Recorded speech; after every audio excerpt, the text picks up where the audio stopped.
tous au nom puissant de Jésus, notre Sauveur. Bonjour Madame Kwaku, comment ça va?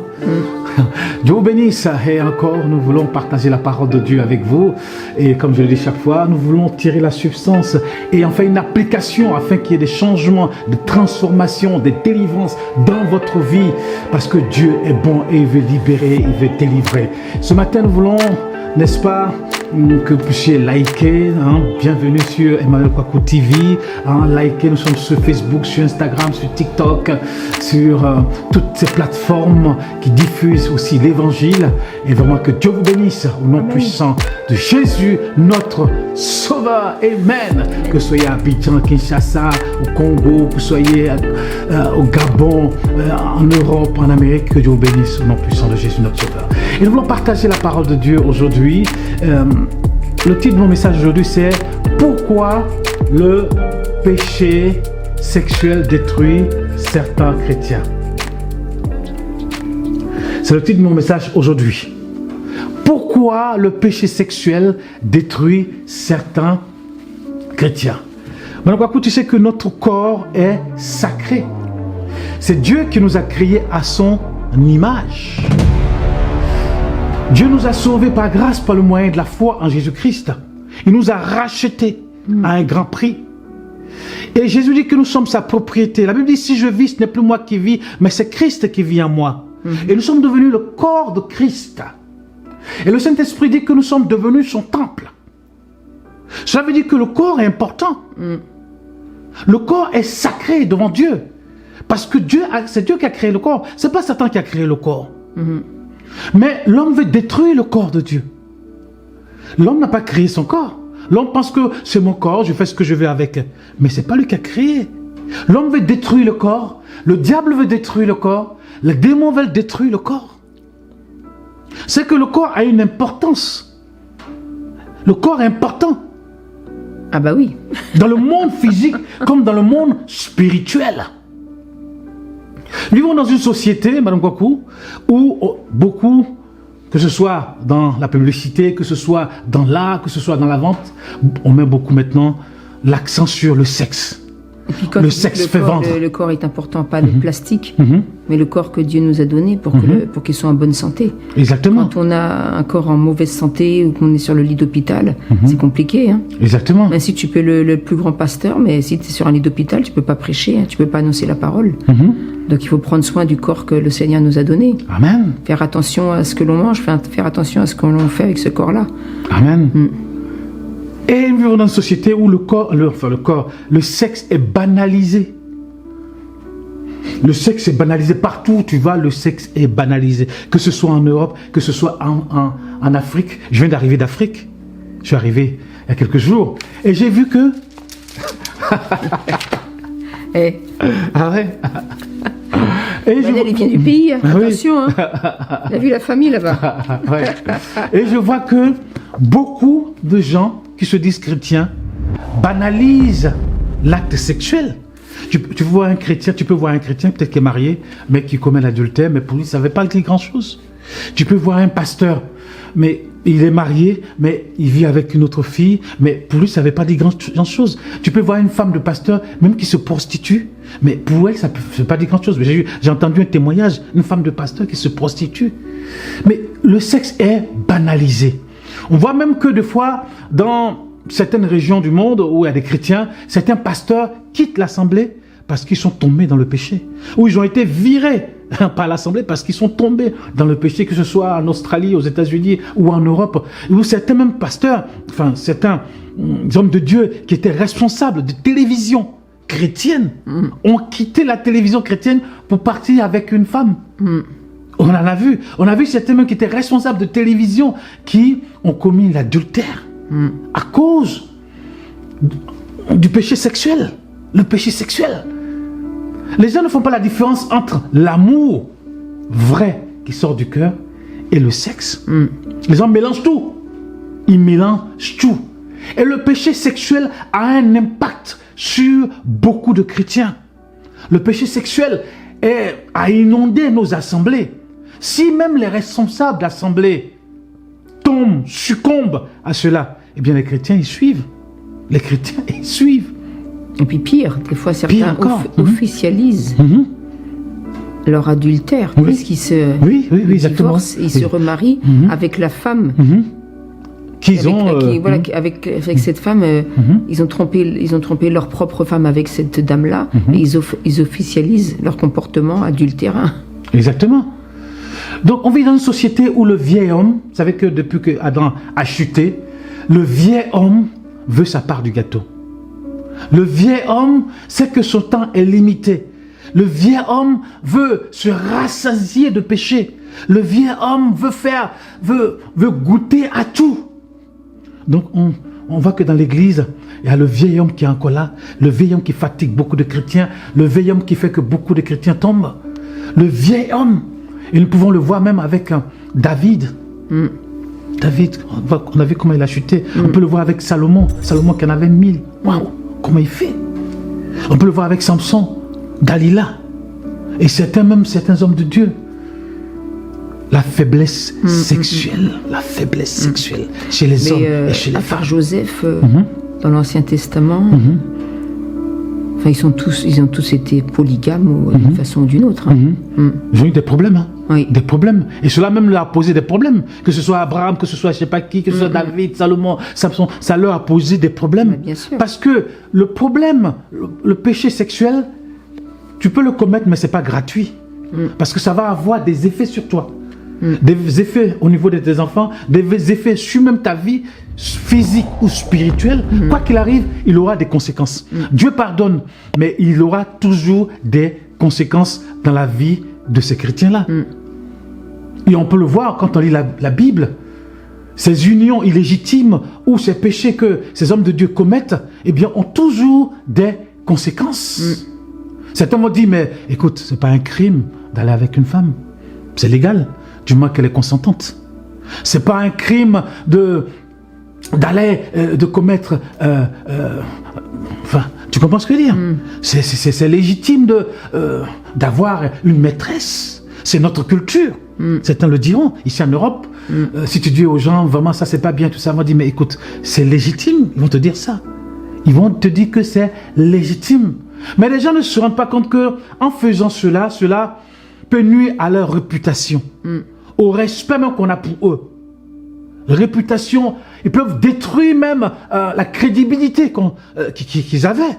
Tu comprends? Et on l'a vu avec certains hommes de Dieu, ils sont tombés dedans, on ne va pas citer de nom ici, mais ils ont perdu beaucoup de chrétiens. Les chrétiens sont partis. Mais il n'y a pas que ça, il y a aussi, on ne va pas citer, il y a des présidents aussi qui ont perdu leur crédibilité. Les présidents, bien sûr. Il y a des présidents, il y a des hommes politiques, il y a d'autres personnes qui ont perdu leur crédibilité dans ces genres de choses. Ils ont perdu leur fonction, ils ont perdu leur poste. Exactement. Et beaucoup ne se rendent pas compte que le péché sexuel entraîne la culpabilité. Il va avoir la culpabilité jusqu'à la fin de ta vie. Le péché sexuel va entraîner la honte même sur toi-même jusqu'à la fin de ta vie. Il va des fois même te détruire à l'intérieur. Et le péché sexuel est une clé qui ouvre la porte à beaucoup de choses. C'est une clé que Satan a. C'est une arme de destruction massive que Satan a pour ouvrir la porte à beaucoup de choses qui peuvent arriver. Après, quand les personnes tombent de cela, les personnes vont commencer à vivre dans le mensonge. Les personnes vont commencer à vivre dans l'impureté. Les personnes vont commencer à vivre dans les mauvaises pensées. Les personnes vont commencer à vivre dans beaucoup de choses. Ils se disent, mais si j'ai commencé, ben je peux continuer. Satan dit, mais si tu as commencé, ben continue. Puisque là, tu as déjà sauté le pas. Puisque tu as déjà sauté la ligne rouge. Ben écoute, vas-y. Puisque tu as franchi la ligne rouge, qu'est-ce qui te reste encore? Tu n'as plus rien à perdre. Donc, attends-toi. Vas-y. Donc, c'est comme une clé qui va ouvrir la porte à beaucoup de choses. Voilà pourquoi il est dangereux pour le chrétien de commettre, n'est-ce pas, des péchés sexuels. C'est vrai que lorsque on était dans le monde, on s'est livré à certaines choses. On était dans le monde, on ne se rendait pas compte parce qu'on était aveugle. On était aveugle, on était dans l'obscurité, on ne voyait pas cela. Donc, pour toi, il n'y avait pas de culpabilité, puisque c'est normal, c'est légitime. Aujourd'hui, tu arrives en Afrique, puisque je viens d'arriver d'Afrique, mais les gens, ils ont 3 copines, 2 copines, 5 copines, ils sont mariés, la femme à la maison, mais bon, Il y a des enfants un peu partout. Il y a des enfants un peu partout. Après, des enfants qui arrivent, tout ça. Mais il se dit, mais c'est pas possible. C'est quoi ça? Les gens se livrent au péché sexuel. On va lire la parole de Dieu. Dans 1 Corinthiens 6, verset 12 à 18. Alors, j'ai pas une voix... J'étais malade. Alors, tout m'est permis, dites-vous. Certes, mais tout n'est pas bon pour moi. Je peux tout me permettre, c'est vrai, excepté de me placer sous un esclavage quelconque. J'entends, moi, ne pas me laisser dominer ou asservir par rien. Les aliments sont faits pour le ventre et le ventre pour les aliments. Certes, et un jour Dieu mettra fin à l'un comme à l'autre. Mais attention, notre corps, lui, qui n'a pas été fait pour la débauche. Il dit notre corps n'a pas été fait pour la Débauche. Ni pour l'impureté, ni pour le dévergondage, ni pour les unions illégitimes. Oui. Notre corps appartient au Seigneur et le Seigneur prend soin Amen. de lui. Amen. Notre corps appartient au Seigneur et le Seigneur prend soin de notre corps. Oui. Comme Dieu a ressuscité le Seigneur d'entre les morts, il nous Amen. ressuscitera nous aussi par sa puissance. Amen. En effet, ne savez-vous pas que vos corps sont maintenant des parties intégrantes du Christ lui-même, Alléluia. ses Glory. membres, ses organes, et j'irai arracher des membres du Christ pour les unir à une prostituée? Assurément non. Non. Ou bien ignoreriez-vous qu'un homme qui s'unit à une prostituée devient physiquement un avec elle? Voilà, il dit qu'un homme qui s'unit avec une prostituée ou un homme qui s'unit avec une femme, qui va dans les relations sexuelles avec une femme, il devient comment? Un seul Être avec lui. Un seul être, c'est-à-dire un seul corps avec lui ou avec elle. Est-ce que vous comprenez? Quand vous unissez avec une femme qui n'est pas votre femme, vous devenez une seule personne. C'est-à-dire que vous créez une union illégitime avec la personne. Vous devenez un avec elle ou avec lui. C'est ce que la Bible dit. Donc spirituellement, vous devenez un.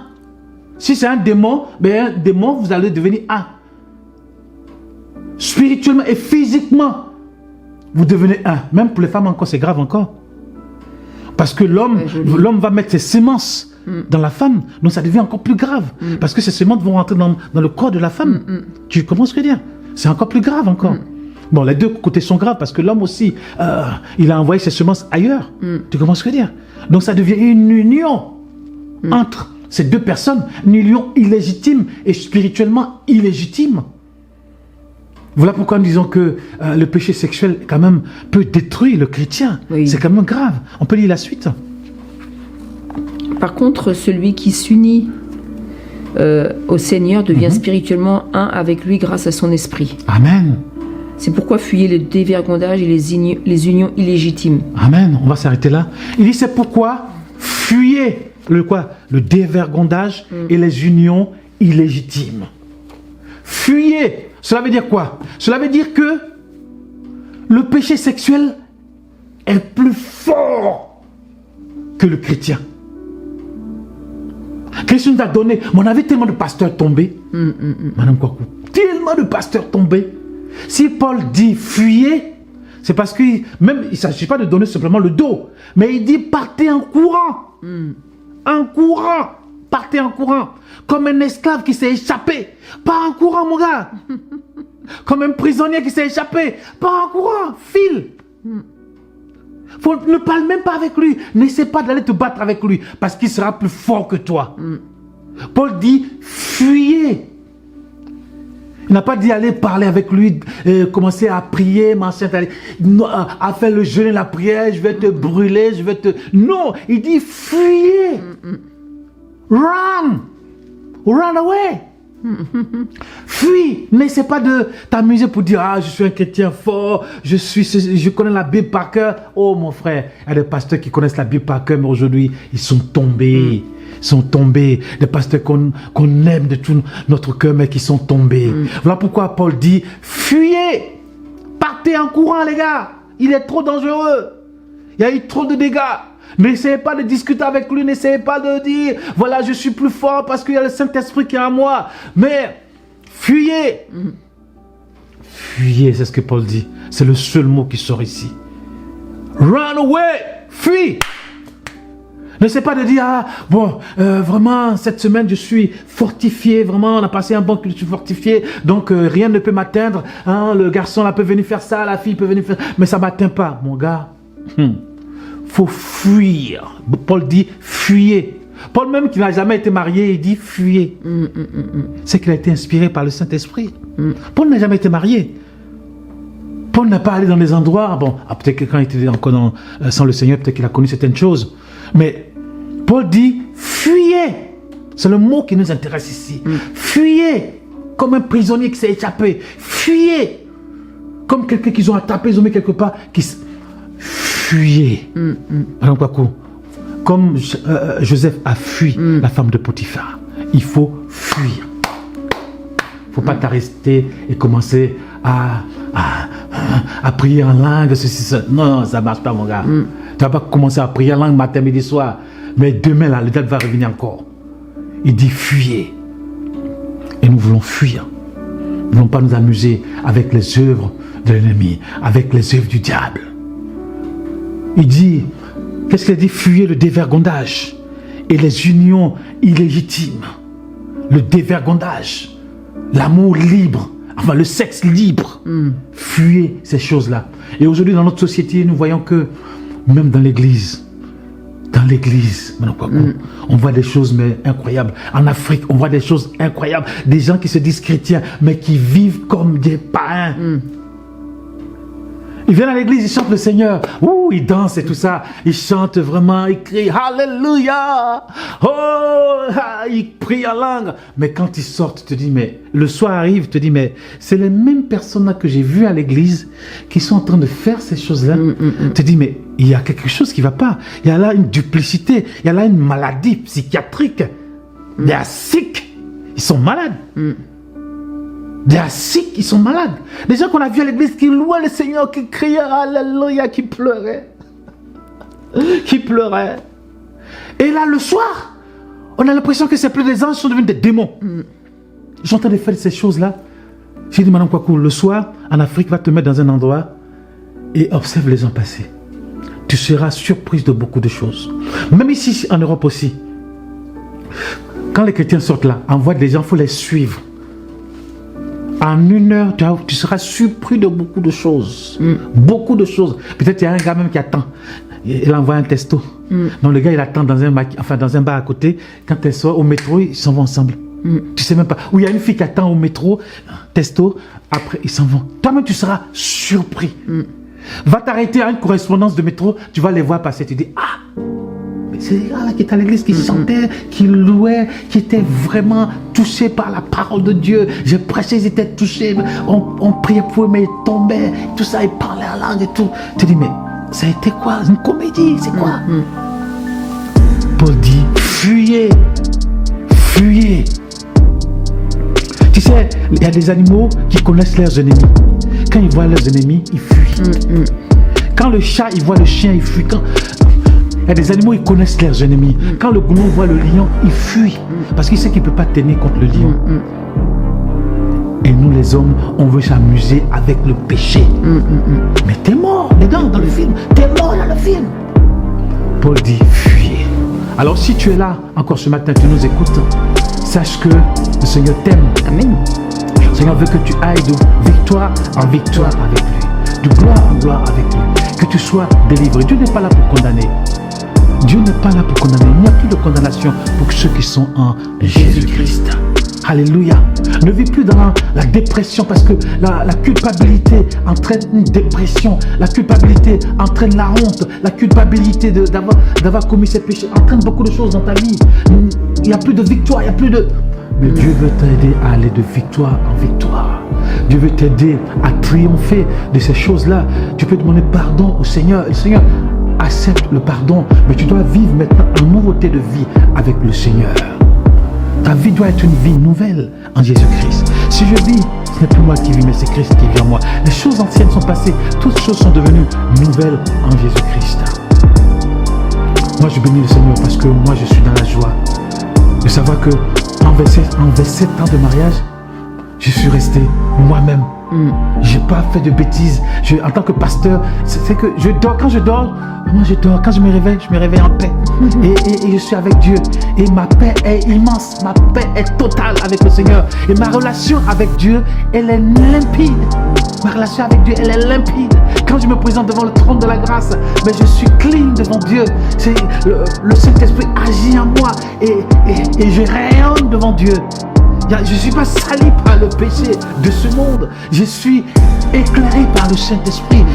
C'est quelque chose qu'on ne peut pas acheter. C'est quelque chose d'inestimable. De savoir que quand tu viens devant Dieu, tu es content et tu es là et tu es en paix, tu es dans la joie et Dieu se manifeste en toi.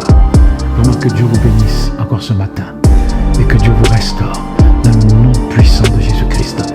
Et si vous vivez dans le péché du sexe, abandonnez cela et Dieu vous bénira. Amen. Dieu vous aidera dans votre vie. Que Dieu vous bénisse au nom puissant de Jésus notre Sauveur. Merci Madame Coco. Dieu vous bénisse. Amen. Amen. Amen.